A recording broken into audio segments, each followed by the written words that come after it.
अरे वो ससुरी हमार लिए खातिर प्यासी है। इतना कहकर बनवारी चला गया। यानी कांता और बनवारी का चक्कर चल रहा है। खैर मुझे मेरा स्वर्णम मौका मिल गया था। अब बस मुझे होली के दिन का इंतजार था। वहां से मैं सीधा अपने घर के लिए पैदल निकला और एक आखिरी बार अपने सारे पत्ते जांचने लगा। हथियार का इंतजाम अभी नहीं हुआ था। मैंने वापस अपने चेहरे पर दाढ़ी मूंछ लगाए और बाजार की तरफ घूम गया। वहां काफी घूमने के बाद मैंने एक रामपुरी चाकू खरीदा। इतनी आसानी से उसे मारना नहीं चाहता था। मरने के टाइम उसकी आंखों में वही दर्द देखना चाहता था जो मेरी पत्नी की आंखों में थी। उसने मुझे हॉस्पिटल में पड़ा हुआ देखा था। मैंने बाजार से कुछ साड़ियां भी खरीदी जिन्हें मैंने गिफ्ट रैप करवा लिया। चूंकि हमारा गांव इतना आधुनिक नहीं था तो वहां अभी भी CCTV नहीं लगा था, जो मेरे लिए बहुत कारगर साबित होना था। अब बस होली का इंतजार था जो 2 दिन बाद थी। कल होलिका दहन था और गांव के चौपाल पर इसकी सारी तैयारी की जा चुकी थी। सभी बड़ी परिक्रमा कर रहे थे और अग्नि को नमस्कार कर रहे थे। मुझे और नीतू को भी साथ परिक्रमा करनी थी। जिसके बाद नीतू ने मुझसे कहा, कहते हैं होलिका दहन बुराई पर अच्छाई का प्रतीक है। हाँ, मैंने बस इतना ही कहा क्योंकि मैं नीतू की बात का मतलब समझ गया था। उसी रात को मम्मी डैडी जी भी आ गए हमारे साथ होली मनाने।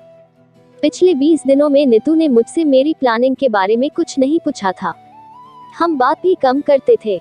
घर वालों के सामने हम खुश रहने का नाटक करते रहते, पर अकेले में हम दोनों जानते थे कि मैं कौन सा बड़ा कदम उठाने जा रहा हूँ।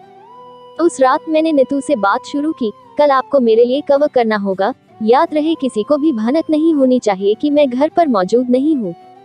घर पर बहुत सारे लोग होंगे तो किसी को जल्दी पता नहीं चलेगा। मैंने नीतू से इतना कहा और फिर मैं जल्दी सो गया। लेट तो मैं गया पर नींद बिल्कुल नहीं आई। कारण 2, पहला ये कि कल मेरी जिंदगी का बहुत बड़ा दिन था। मैं कुछ ऐसा करने जा रहा था जिसके बारे में मैंने कभी सोचा भी नहीं था। एक सीधा साधा सा इंसान किसी का कत्ल करने जा रहा था। दूसरा कारण था मेरा बायां हाथ। अपने प्लान के तहत मैंने बहाना करके आज अपना प्लास्टर कटवा दिया था। इस बहाने के लिए मुझे अस्तित्व का सहारा लेना पड़ा था। मैंने जानबूझकर उसका सुसु अपने बाएं हाथ पर करवाया ताकि मुझे प्लास्टर कटवाने का अच्छा बहाना मिल जाए। हालांकि इस हरकत पर सब ने खूब जोर से ठहाका लगाया था कि भतीजे ने आखिर अपने चाचा के ऊपर सुसु कर ही दिया। प्लास्टर कटने के बाद मेरे हाथ में दर्द होने लगा था। सुबह हुई और मैं जल्दी से और सबका आशीर्वाद लिया। अपने बाएं हाथ पर मैंने 2 गर्म पट्टियां लपेटी ताकि दर्द कम हो। जोरदार म्यूजिक बज रहा था और घर के सारे लोग चौपाल पर आ गए थे। घर पर सिर्फ औरतें रह गई थीं। सबने होली खेलना शुरू कर दिया था। शुरू में ताऊ जी ने इस आयोजन के लिए मना कर दिया था, कारण था मुझ पर हुआ हमला। पर मुझे कैसे भी करके ये आयोजन खूब धूमधाम से करना था ताकि मुझे घर से निकलने का मौका मिल जाए, इसीलिए मैंने ये आयोजन सुबह जल्दी रखवाया था। मुझे बस इसके लिए ताऊ जी के सामने नीतू की पहली होली का बहाना रखना पड़ा था। सारे लोग खूब मजे से होली खेल रहे थे और मैं इसी का फायदा उठा के वहां से सरक गया। चेहरे और कपड़ों पर खूब सारा रंग पोत रखा था जिससे मुझे कोई पहचान ना पाए।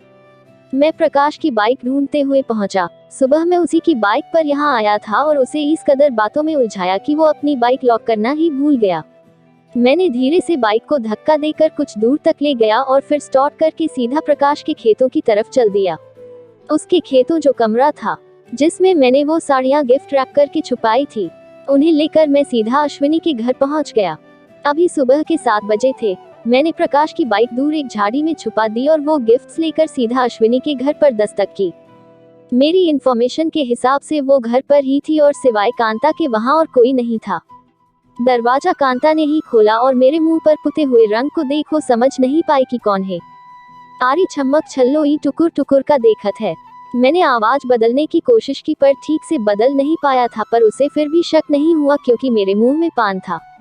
बनवारी तू, कांता ने चौंकते हुए कहा। मेरी और बनवारी की कद काठी कुछ मिलती थी, इसलिए उसे ज्यादा शक नहीं हुआ। काहे, कोई और आने वाला है का? मैंने कहा तो वो शर्मा गई और पूछने लगी कि मैं इतनी जल्दी क्यों आ गया। अरे वो सेक्रेटरीवा कहिस की जाकर यही लागे ई गिफ्ट अश्विनी मेम साहब को देकर आ तो हम यहाँ पर कट हो गए। फिर तोहरे से आज का वादा भी तो किए रहे। मैंने कहा तो वो हंस दी और वो गिफ्ट ले लिए और उसे सामने के टेबल पर रख दिए। अरे मरी ही तो बता कि मेम साहब घर पर है या नहीं। मैंने पूछा तो उसने बताया कि अश्विनी नहा रही है। अब मुझे उसे वहां से भेजना था, सो मैंने कहा कछु पकोड़े वकोड़े हैं का? तो वो बोली कि मैं उसके क्वार्टर में जाऊं और उसका इंतजार करूं, वो गर्मा गर्म बना कर लाएगी। उसके जाते ही मैंने सर्जिकल ग्लव पहने और मैन गेट लॉक अंदर से लॉक कर दिया और क्वार्टर की तरफ खुलने वाला दरवाजा खोल दिया ताकि उसे लगे कि मैं बाहर हूँ। मैंने जेब से चाकू निकाला और उसे खोलकर बाएं हाथ में पकड़ लिया।